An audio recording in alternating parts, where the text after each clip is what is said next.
Reverend Rochelle. Yes, don't miss out on you. Good morning, everyone. So happy that you're here, that you joined us. Good morning, real lifers. Good morning, friends and guests. We're so happy that you're here, that your life has led you here.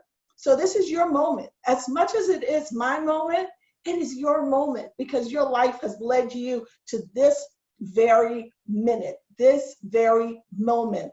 So maximize the moment. It's not just another moment. So maximize your moment. You know, time equals life.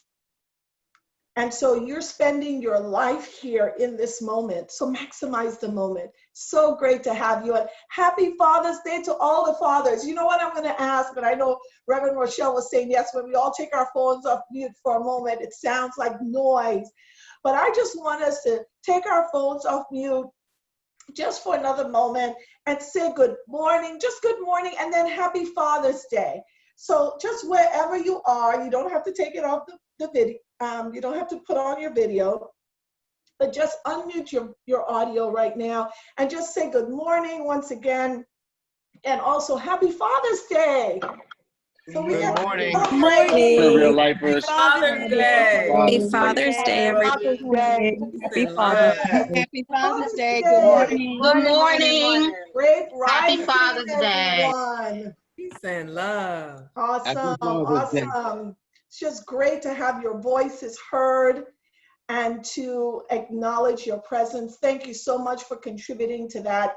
You know, normally when we're meeting in our physical space on Father's Day, as with Mother's Day, we give gifts, not just flowers or just say happy Father's Day or happy Mother's Day. We give gifts and we have special gifts that we pick, and then you know, the dads can come and choose whichever one they want. And I'm glad that even at our size, we're still able to do that. So Dad, I'm sorry that we missed out on that gift giving this year. We'll make it up next year.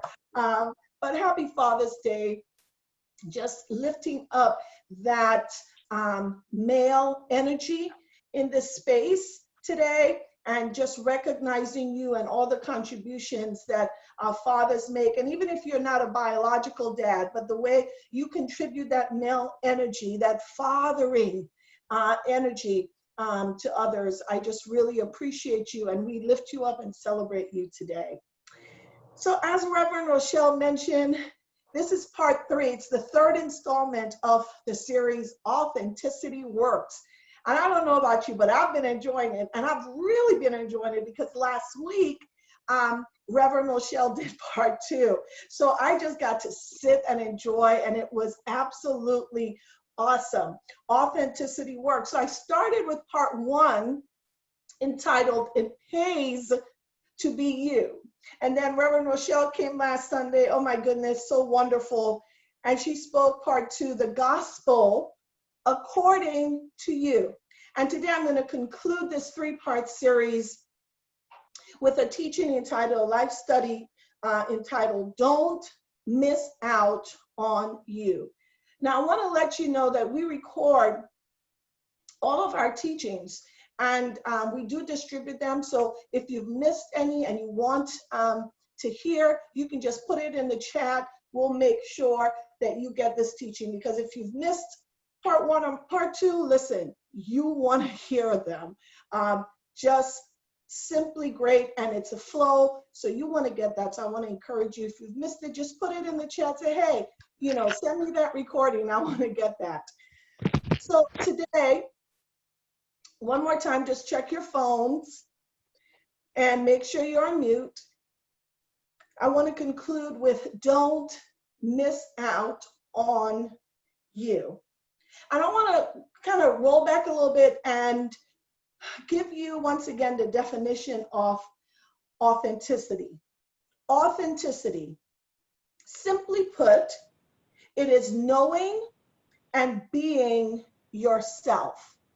Authenticity, knowing and being yourself. Again, check your phones and make sure they're on mute because we are recording. Knowing and being yourself. Today, actually, I want to turn to a scripture within the biblical text.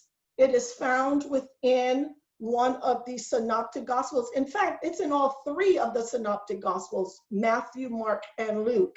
And I'm reading the version found in the gospel according to Matthew chapter 14, because I've said this many, many times. The Bible is probably the greatest manuscript ever on human nature. If we can sort of look past how we have related to the Bible and how we have not been encouraged to bring our experience into the text, and then to extract from the text that which resonates and is valid and connects us to our humanity and to our evolving journey. And we fail to do that because normally we turn to the biblical text, as with every sacred text, for it to literally simply inform us and to tell us how we are to live out. And listen, if you got the teaching last Sunday on the gospel according to you, you have a clearer sense of what I'm talking about.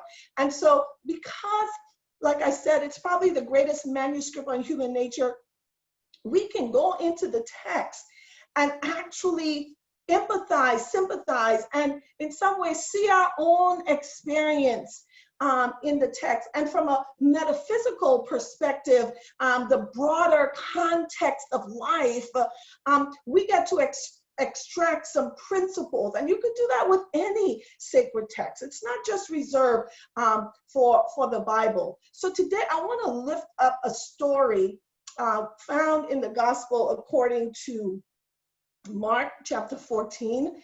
And it's probably one you're familiar with. I wanted to use a familiar story, actually. So I think this is one you may be familiar with. Someone's video has gone off accidentally, so always check your phones periodically or your computer. So this is the story of the woman with the alabaster jar of very expensive perfume. And let me pick up the story in chapter 14 of Mark, the Gospel according to Mark, verse 3. While he, meaning Jesus, was at Bethany in the house of Simon the leper, as he sat at the table, a woman came with an alabaster jar of very costly ointment of nard. Other Gospels name it as very expensive bottle of perfume. It speaks to understanding that that woman's, all her savings, all her money, she had put into collecting this ointment, this perfume. So it was really, it's like going into your savings account, taking all your money out and giving it. It's literally what this woman did. So the story tells us, continues, she broke open the jar and poured the ointment on his head. But some who were there said to one another in anger, why was the ointment wasted in this way? She could have taken the ointment and sold it and given it to the poor. But Jesus responded to them and said, look, let her be alone, because this woman is doing something she doesn't even know, that her pouring this ointment on his head, another version said his feet, gives meaning to the fact that Jesus was about to be executed. She didn't know any of that. She had an agenda. This woman came with her own purpose as to why she showed up in a space. Now, let me give you some context in understanding this story, that sort of like a little backdrop of this woman. This woman, and by the way, Jesus did say about this woman that this particular act that she did will be memorialized, that she will always be remembered, this woman, for what she had done. So just giving a little context, this woman, when you study it out and the theology behind her life, the context, the setting, She was supposedly a prostitute, making money from operating through her body, using her body to make money. She had a reputation. She was known as, quote unquote, a sinner, a sinful. She was not allowed into that house, into that space. She came unannounced and unwelcome. Not only were they disturbed in this particular version in Mark, not only were they disturbed by the fact that she's pouring this ointment all such a waste, but that she's there in the first place. And other parts of the story say, send her away. Why is she there? She does not belong here. Does Jesus even know? Does the master even know who is touching him? This woman, this sinful woman, send her away. But yet she persisted. And in fact, she had to find a way to get into Jesus in that close proximity to be able to touch his feet or his head, wherever she poured the ointment. And she got into that space. She made her way. She came there with a purpose. Now, I want to give you that story and just hold it there. We're going to come back to it because I'm going to tie it back into what we're talking about today, which is it pays to be you. So authenticity means simply knowing and being yourself. And this kind of living, this authentic life, radically engaging, authentic life, this kind of living shifts your relationship with yourself. And when your relationship with yourself changes, it changes your relationship with God, with the divine, with the world, with other people, with your family. It just literally shifts the way you engage others, the way you engage life. But that shifting must begin with you first. And when that begins to happen, it's like a trickle-down impact. It begins to impact how you engage with everything that you come in contact with. So in the Latin meaning of that word, authentic, let me give that to you again. So I said it's knowing and being you. But even if we go a little deeper, to be authentic from the Latin, au, meaning out of or from. Then theo, meaning God. So authenticity speaks to living out of awe, out of theo, God. So you're living out of God, from God, to live one's life from the inside out. So you move from living from the outside in, which is what we are taught to do. And all the stimuluses and all the competitors on the outside endeavoring for you to take in that information from an external space, take in those ideas, take in those beliefs, take in those understandings, and then begin to live your life from that space, from the outside in. We see it in the marketing. Why do you think they spend billions and billions and ultimately trillions of dollars marketing a product, marketing an idea? Because they understand that if they can message you, if they can create an identity around something and allow you to and cause you to buy into it, you're going to start responding. Your actions then will begin to serve their purpose. So they spend billions and trillions of dollars in advertising, in sending you a message, in promoting an idea, a concept. And so these external entities are coming at you, and the goal is for you to live from the outside in. But when we talk about authenticity, which is so key for you to get this, we're talking about living from the inside out. It changes then how you see yourself, how you feel about yourself, and the degree and level of importance you put on your internal being. It raises the value of your internal self, your true identity, your true personhood, to a point of reverence and value that this world really doesn't support. Because like I said before, it's all about taking it from the outside in, but authenticity, living out of God, from your within to without. That's really what it is.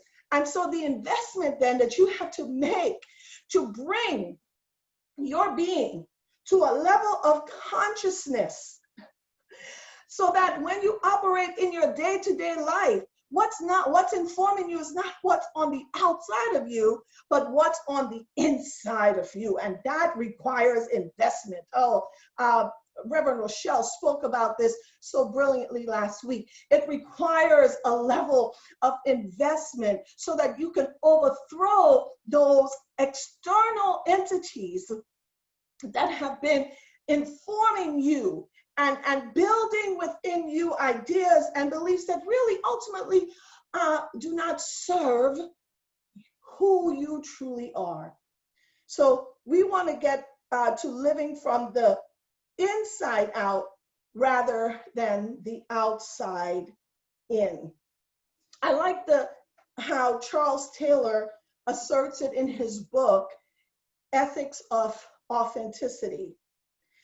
He asserts that authenticity gives us freedom to remove the shackles of psychological, institutional, and familial pressures to conform. Freedom from these shackles is not a license to abuse, but becomes ground to assume responsibility for self without excuse. Freedom from these shackles is not a license to abuse, but becomes ground to assume responsibility for self without excuse. So authenticity allows you the freedom and responsibility for full self-expression, not suppression, but full expression.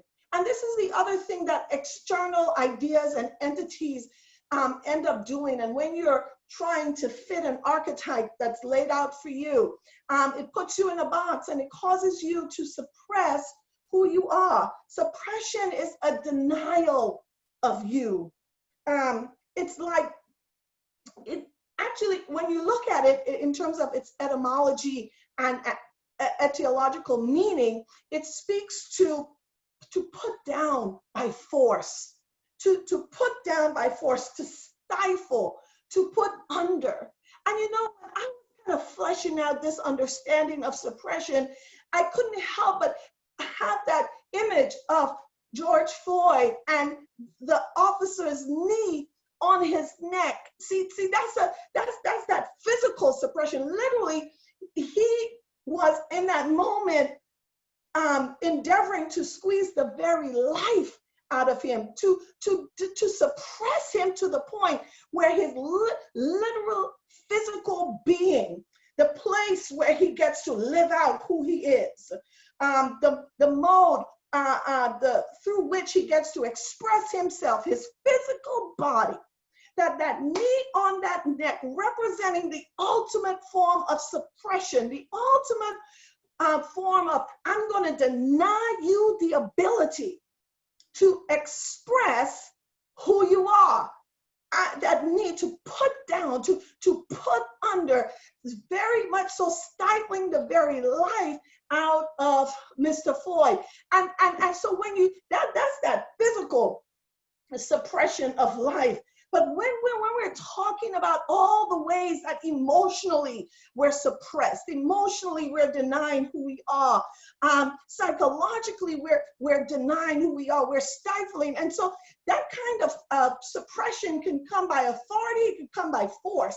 And when you have been indoctrinated to the point where you suppress your own self to fit in, to appease, to not be ostracized, because you accepted a lower standard of understanding as to who you really are, that kind of self-suppression. So it's not just the external entities have done such a work on people in that great battleground of the mind to suppress them. And so you take on that own self-denial and self-suppression. Let me tell you something. You see it in church, but you see it in the world. I mean, this is a general thing. This is part of how the system works. And so you've got to be radical about your own self-expression and the fact that you're going to live authentically, that you're going to know who you are and you're going to be who you know. You're going to know who you are and you're going to be who you know. And so you got to take that knee off your own neck. And that's the good news that Reverend Rochelle was sharing last week. That's the good news, because when you take that knee off your neck, when you stop suppressing who you are and embrace that freedom and full responsibility for self, you take that knee, you stop denying yourself. Suppression is gone. You're no longer stifling your own life. And how wonderful that freedom feels for you. And so you get to express then those three areas that I talked about in part one. Your personality, right? That's your true to self actions, because your actions now are going to reflect who you are. You give expression to your spirit. Your spirit represents the seat of your emotions. You get to be true with who you are, and you get to express your character.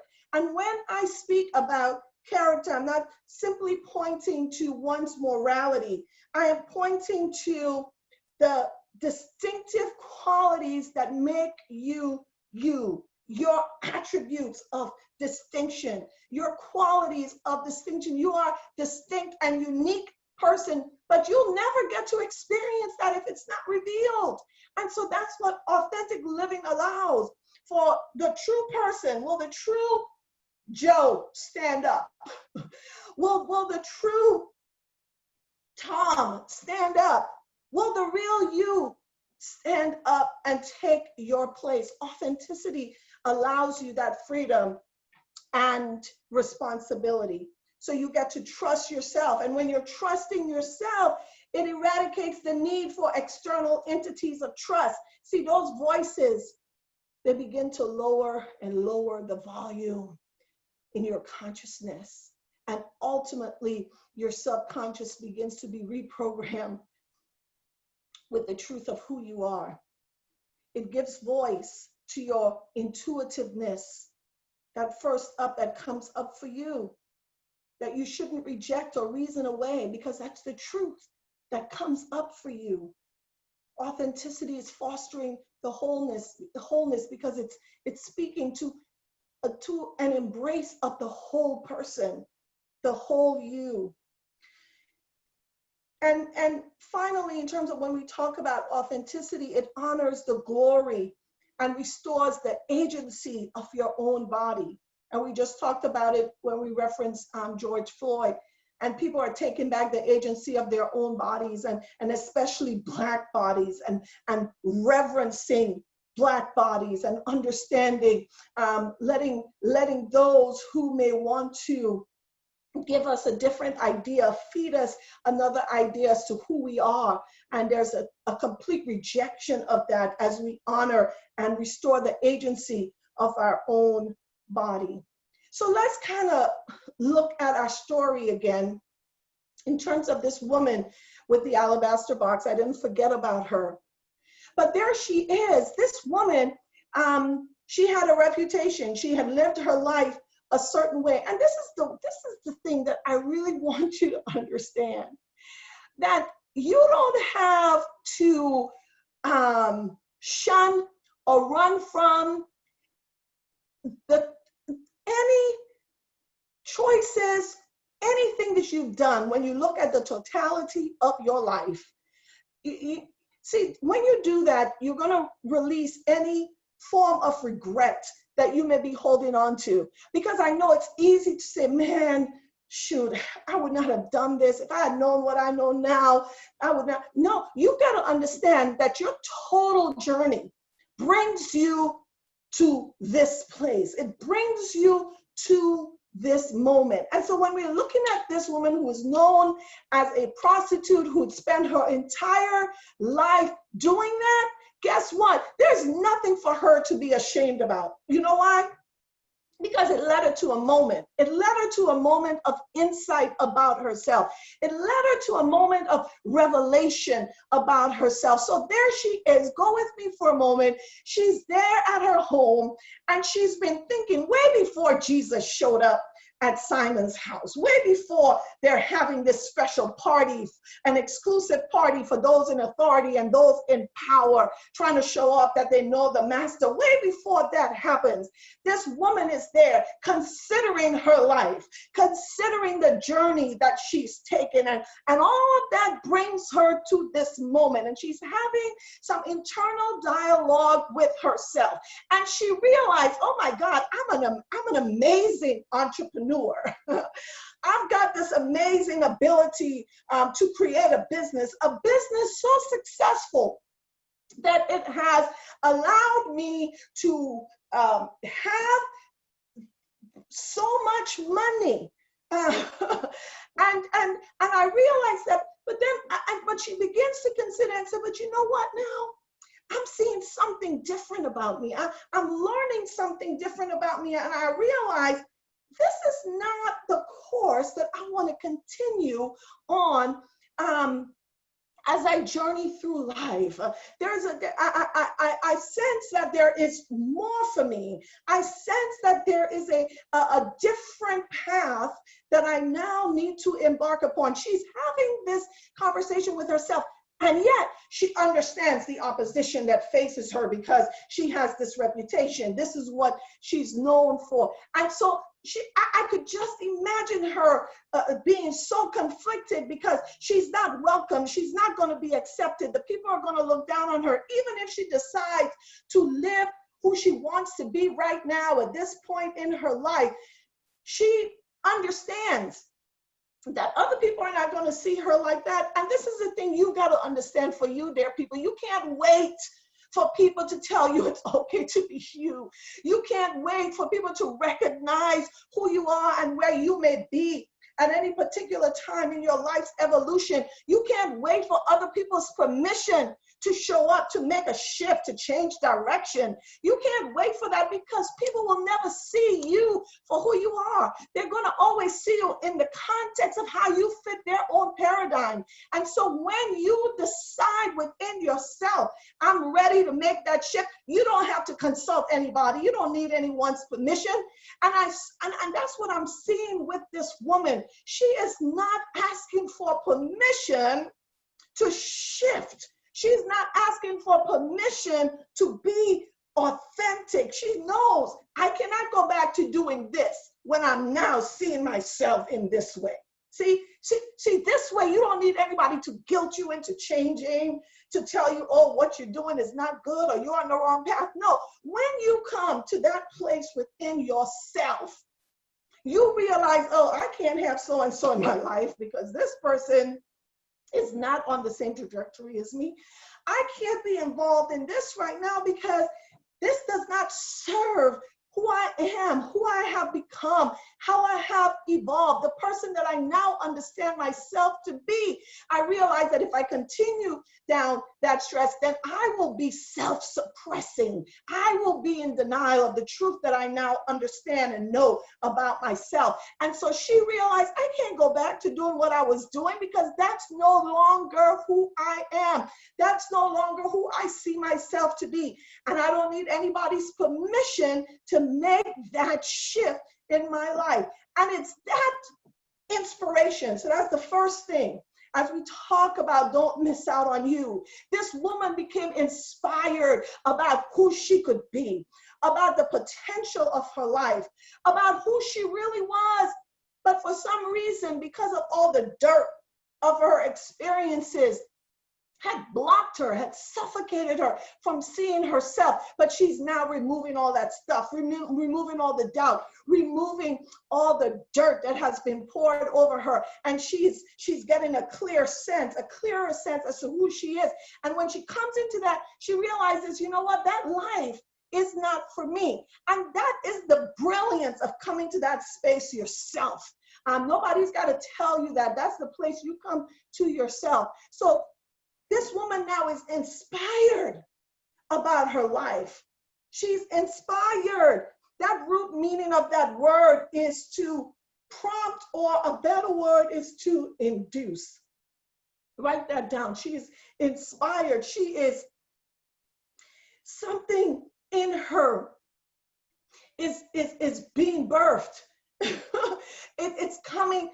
She's seeing herself in a new way. She's understanding more about the depth of her being and what she can really, how she can really impact the world in a different way. And she's coming to that space. And the word inspiration is induced. You know, it's like when a woman is pregnant and that baby needs to come out. But the doctor has to go in and induce. It's got to give that mother that extra push that she needs. And that's what inspiration is. It's like that inducement that causes that you are to come forward. That's inspiration. And if you take nothing else from what I have to say today, be inspired about you. Be inspired about your life. Put yourself in spaces that induces your labor, that all allows you to continually give birth to yourself and their self-expression coming forth in new and powerful ways. Put yourself in those spaces. Don't miss out on you. This woman was inspired and she's counting the cost. She's understanding what it's going to take. She knows this. And yet, the value that she's now placing on her life is so immense, and living in truth with who she now sees herself to be is so ingrained within her. She's so inspired by that she decides to put herself at risk. It was an intentional decision, which takes me to part two. She's inspired. She's been induced to bring forth who she is.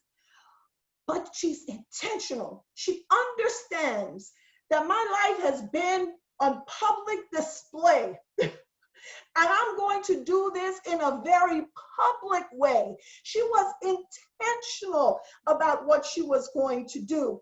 Listen, she knew what the response of the people and those in power would be.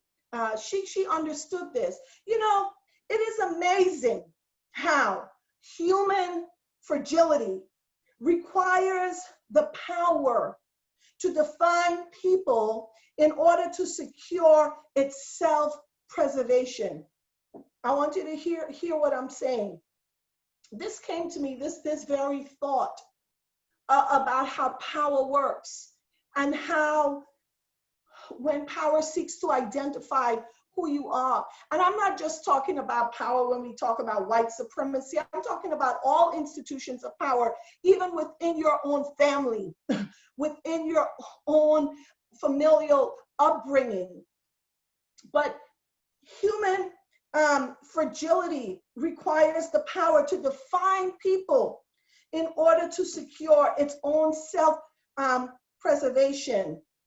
And it's this unapologetic, acute intentionality to define and therefore determine the relevance of the individual soul. This kind of unapologetic and acute intentionality to give identity, to define people, and therefore you get to determine their relevance. I mean, it's reprehensible because that's what Black people have experienced since 1619 in this country. It's that white fragility, requiring that power to secure its own self-perseverance. And then through that, exerting that power using this acute intentionality, this sort of unapologetic way in order to define people. And then once you've given people a definition, once you've given them an identity, you determine the relevance, the value of their soul, of who they are, and then you can decide how they should be treated. And that's really what it comes down to. See, this kind of human fragility and the seeking of power to define people, to determine how they should be treated and how they should, the space that they should occupy in the world. It is devoid of humility. It is devoid of compassion. It is devoid of care, because it feeds on the energies of control, of exploitation, of hubris and greed. And so this woman is understanding that she's going to be putting herself in the place of power, in a place where power exists. She's taking that risk, and she is intentional, and she is intentional about it, as intentional as the people are who sought to define her. She is intentional about, now that she's seen herself, now that she is embraced her own and true identity, she's decided to put her place, to put herself in the space where power is, to send a message. So listen, this woman is just, I told you about human nature, right? Her messaging now, she's like, no, I'm not going to let you all create the messaging around who I am anymore. I'm about to create the messaging about who I am and how I intend to show up in the world moving forward. So she goes into the space. She makes her way through the crowd. She knows she's uninvited. She knows that she's unwelcome, and she gets there, and she has her life savings. She said, you know what? This is who I am, and I'm going to take that investment, not curse it. She wasn't throwing it away. People, you got to listen to me. She wasn't cursing how she lived before. She wasn't throwing it away. See, the disciples said, what a waste. But for her, it was an investment. And remember, from a metaphysical perspective, Jesus represents truth. So this woman was having an encounter with truth. She went into the space where she was unwelcome, uninvited, but decided through intentionality about how she was inspired, right? About who she now is learning herself to be. And she takes her life savings, she takes that investment, and she said, I'm going to put it in truth. Oh my God. She said, I'm going to take this investment of my life, and I'm going to put it in truth. And she breaks it and she pours it. And she said, this represents the shift in my life. This is the investment that I'm going to make. I'm going to pour it out. I want the world to know. I want people to understand that I'm showing up in a new way, that I'm shifting, and what used to define me is no longer defining me. And so when the people were like repulsed by her very presence, and then what seemed to be a waste, Jesus said, no, you have no idea what this woman is doing.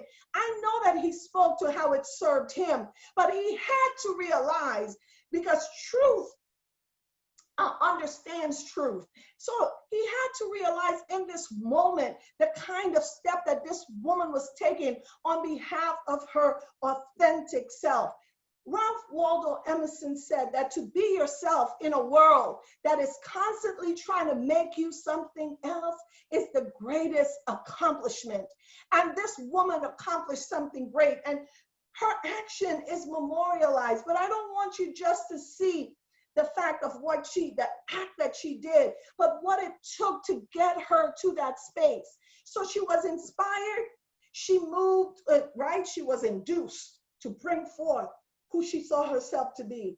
She was intentional.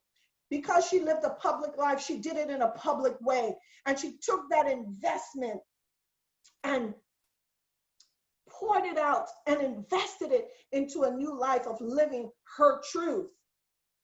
And that leads me to my third point, is that reflects her being in harmony. So inspired, intentional, and in harmony.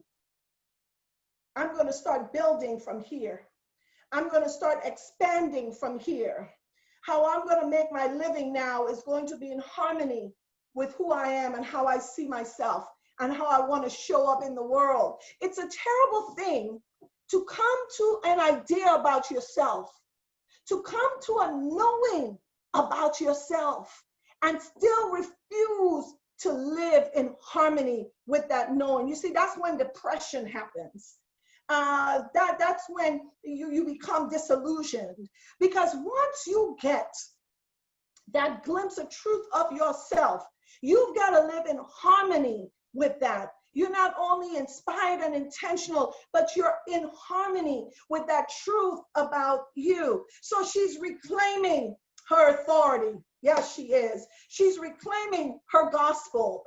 She's not only going to be reclaiming her gospel, she's writing scriptures now. See, listen, the gospel according to you, which Reverend Rochelle talked about last week, and I know I'm a little long today, but give me just a few more minutes. The gospel according to you allows you to write the scriptures of your life. What's in the gospel? Scriptures. You know, one of the definitions of scripture rarely utilized is that of authoritative statement. Scripture is looked at as an authoritative statement. Authoritative statements, scripture, right? So these authoritative statements, the scriptures, are your declarations. They are the commands that coincide with your level of consciousness. This woman was writing the scriptures of her gospel. I mean, she was literally in the moment writing it.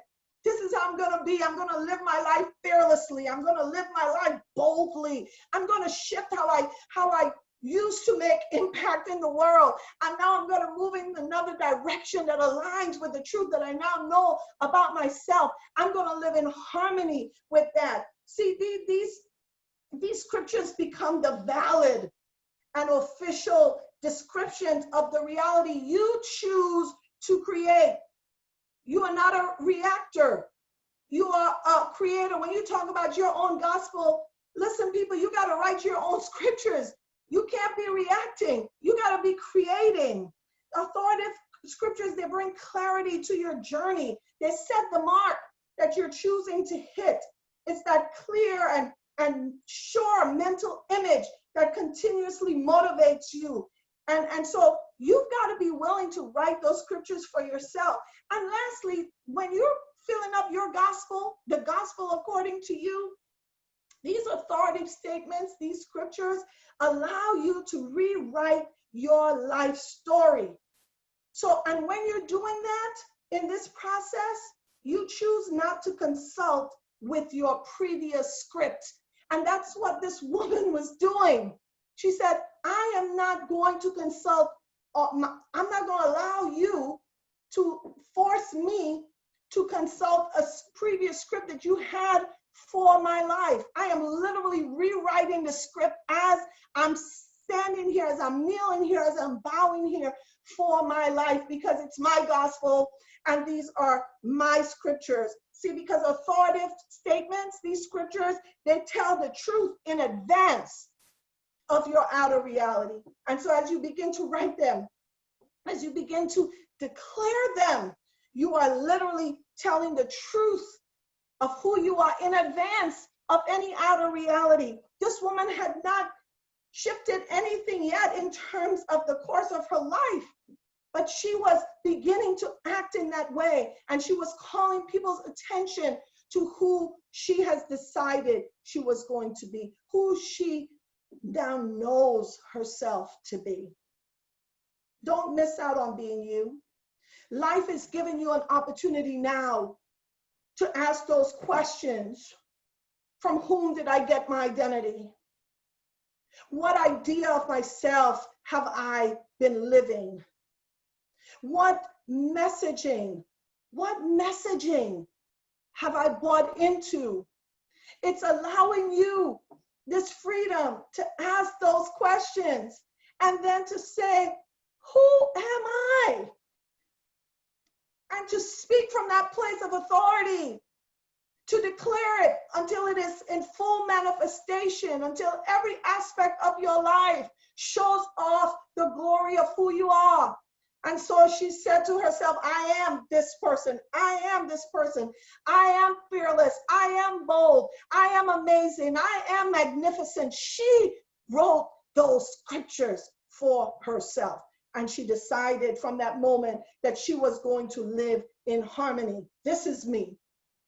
And I intend to live in harmony with myself. That is authenticity. Not just knowing, not just getting a glimpse of, oh, I've been living far below who I am. Oh, I've been living in a way that is not in harmony with my life, with the truth of myself. I've been listening to external entities and voices that do not know me. They don't see me. They've been endeavoring to put me in their nice little life's puzzle where I fit, but they don't know the truth of me. And now that I've taken this space, now that I've come to this space, it's not just knowing, it's being. I'm going to live in harmony with me. And so this is what this teaching affords you, because it pays to be you. There's a gospel that you've got to write. What is gospel, right? Defined last week, it's good news. There's a gospel you've got to write. You gotta fill it with the authoritative statements, the scriptures of your being, until every facet of your life is reflecting your truth. That's what you got to do. You got to live once you decide. Once you are inspired, you become intentional and you live in harmony with you. So don't miss out on you. This is your opportunity. Don't go back to what was. That's true suppression. That's putting the knee on your own neck. You're free. And that freedom brings with it a tremendous responsibility for you to live in harmony with yourself. This woman is remembered. She's remembered. She serves as a witness that no matter where you come from, no matter the journey you have taken, all of it leads you to a moment of enlightenment and understanding about yourself. One that you cannot retreat from, that you should not run from, but rather you get to embrace it.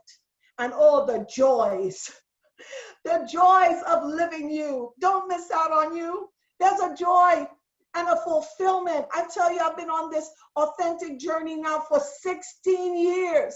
I, like this woman, came to a place of understanding in my own life.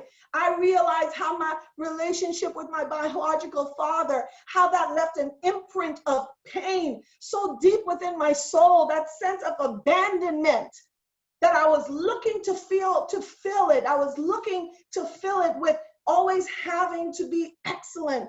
Can't let anyone know I'm struggling. Can't acknowledge my failure or my pain, but always had to be on show. Why? Not for them, really. For ultimately, will that make my father love me? Will that make him accept me? And I couldn't tell you that from a conscious space, but this is what I had taken on as a little girl. This is what survival meant for me, and feeling good about myself meant for me. And when I finally came, I had a glimpse of truth one day. See how your life will lead you to those spaces, those glimpses of truth. And I got that glimpse of truth and I was like, oh my God, this has never been about me. This has never been about me. I am completely detached from that, from my father's issues, my father's pain, my father's own disappointments. And I detached myself from that and I realized, you know what, no. And I literally, it was like coming out of the closet. I said, whoop, this is me and I can't live. Now that I know and I've accepted who I am, I can't live like this anymore. I don't need anybody to affirm me. I don't need to be perfect for you. I don't need to continue putting on a show to make everything look good, make it seem like it's going all well, keep suppressing and suppressing and denying and just coming to that space. And now 16 years later, I can tell you that authenticity works, that it pays to be you. And yes, you're going to be ostracized. Yes, there's going to be some feedback that is not pleasing, and that's fine, because the people who are on that journey of authentic living, those are the people you want in your life. You're going to attract to yourself those that not only love you, but those who support you on this journey and whom you get to support. So I want to tell you, authenticity works. It pays to be you. Come on, write those scriptures for your gospel, the gospel according to you, and don't miss out. Don't miss out on you. This woman took advantage. She maximized her day, her moment. And I hope you do the same. And I know that those competing voices in your consciousness will try to butt you. But go within yourself, because the truth is there. So don't miss out on you. It's a journey. It's a journey. And mine is not complete. It will never be complete. And I love it. I love that at any moment I can get a new insight about myself and make a shift. And I don't need anybody's permission to do that. You have that freedom. You have that freedom. Authenticity works, and it can work for you. It can work for you. God bless you so much. I know I've been a little long today, but I hope that this teaching has been a blessing to your life, not just today, but the entire series. And like I said, if you missed any of them, just put it in the chat. Say, can somebody send me the digital download? And we'll make sure that we get it to you so you can have the entire series and just continue to feed yourself over and over and over again. Because really, this is a truth. This is like ground zero for real life. This idea of living your authentic self. So before I close and we transition, I want to extend two things I want to do. I'm going to do this one first, and then I'll do another one right before we close out. I want to extend the invitation to partner with Real Life.